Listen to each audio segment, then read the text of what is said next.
अब एक एक्सप्रेशन आती है electric field intensity due to a point charge.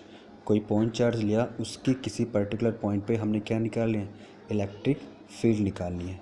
ठीक है, उसका एक्सप्रेशन मैंने कर रखी है, नोट्स भेज दिए। इसको एक्सप्लेन करके यहाँ बता देता हूँ मैं एक बार। इसके लिए हमने क्या लिया, कोऑर्डिनेट फ्रेम लिया, ये वाला, ये हमने कोऑर्डिनेट फ्रेम ले लिया,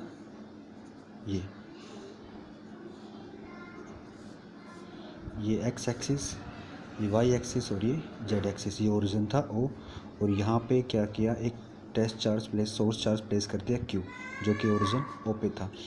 और इस प्लेन के अंदर हमने पॉइंट पी ले लिया, पी, और यहाँ पे इसकी इलेक्ट्रिक फील्ड इंटेंसिटी हम फाइंड करेंगे। मतलब इस पॉइंट पे अगर किसी टेस्ट चार्ज को प्लेस करते हैं, कितना वो एक्सपीरियंस करेगा, वो क्या कहलाएगी, उसकी electric field intensity at point P. तो यहाँ पे इस पॉइंट पे हमने एक टेस्ट चार्ज प्लेस कर दिया क्यू नॉट, और इस पॉइंट से इस पॉइंट तक का डिस्टेंस कितना है, आर, और इस आर डिस्टेंस को, इस डायरेक्शन को, मीन्स ओ से लेके पी तक को रिप्रेजेंट कर रहा है यूनिट वेक्टर ओ पी।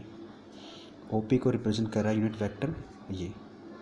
ठीक है, अब ये पॉजिटिव है, ये पॉजिटिव है, तो दोनों में रिपल्शन होगा और ये फोर्स एक्सपीरियंस करेगा इस डायरेक्शन में एफ। ठीक है, अकॉर्डिंग टू कूलम्स लॉ इन दोनों के बीच में फोर्स कितना रहेगा, F is equal to 1/4 pi epsilon naught Q naught, और ये टेस्ट सोर्स चार्ज क्यू, और डिस्टेंस कितना रहा, आर स्क्वायर। ठीक है, डायरेक्शन इस डायरेक्शन, यहाँ से ओ से लेके पी तक जाएगा, तो डायरेक्शन कौन रिप्रेजेंट कर रहा है ओ से लेके पी तक की, आर कैप। ये बन गया इसकी डायरेक्शन ये। ठीक है,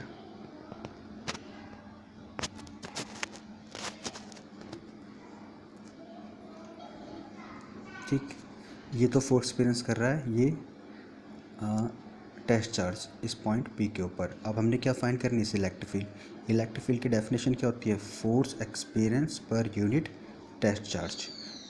अब इसकी जो फोर्स की वैल्यू है यहाँ रखो इस फोर्स की जगह, so 1/4 pi epsilon naught Q naught upon R square, और ये आर कैप, और नीचे ये क्या बच गया था, क्यू नॉट। क्यू नॉट से क्यू नॉट कैंसिल हो गया, सिर्फ ये बच गया। So electric field is equal to 1/4 pi epsilon naught Q. ठीक है, और अपॉन आर स्क्वायर, और ये आर कैप। आर कैप कहाँ था, ओ से लेके पी तक, मतलब इलेक्ट्रिक फील्ड की डायरेक्शन वही रहेगी जो फोर्स की डायरेक्शन थी, मतलब ओ से लेके पी तक। ठीक है, अब यहाँ पे ये सारा चीज़ क्या है, कांस्टेंट है, सिर्फ ये वेरी कर रहा है आर। तो इलेक्ट्रिक फील्ड किसी भी पॉइंट चार्ज की वो इन्वर्सली वेरी करेगी square of distance between the two charges. ठीक है, अगर हम इसके बीच में ग्राफ ड्रॉ करते हैं, मीन्स किसके बीच में, इलेक्ट्रिक फील्ड और डिस्टेंस के बीच में, तो हमारे पास ये इलेक्ट्रिक फील्ड है इस एक्सिस के अलोंग, और ये मेरे पास था आर स्क्वायर। अगर कोई भी हमारे पास क्वांटिटी है वो इन्वर्सली डिपेंड करती है स्क्वायर, किसी भी दूसरे वेरिएबल से स्क्वायर पे, तो ग्राफ आता है कुछ इस तरह से, सॉरी ये ग्राफ आएगा।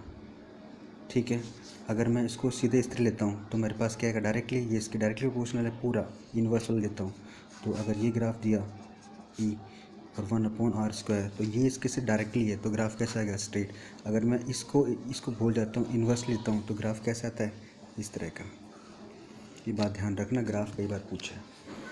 दूसरा, अगर इन दोनों के बीच में डिस्टेंस जो है वो इन्फिनिट हो जाए, मतलब ये चार्ज काफ़ी दूर पे रखा हुआ है, अगर इफ़ आर इन्फिनिटी है, अगर यहाँ पे इन्फिनिटी रखा, that is E is equal to 1/इन्फिनिटी, और समथिंग अपॉन इन्फिनिटी कितना होता है, 0।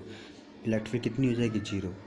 ठीक, मतलब किसी भी सोर्स चार्ज, ये सोर्स चार्ज रखा और ऑब्जेक्ट रखा इन्फिनिटी पे, तो ये कोई भी फोर्स एक्सपीरियंस नहीं करेगा, क्योंकि इन्फिनिटी इनफाइनाइट डिस्टेंस पे इलेक्ट्रिक फोर्स नहीं होता, इलेक्ट्रिक फोर्स नहीं होता, इलेक्ट्रिक फील्ड कितनी रहेगी, 0।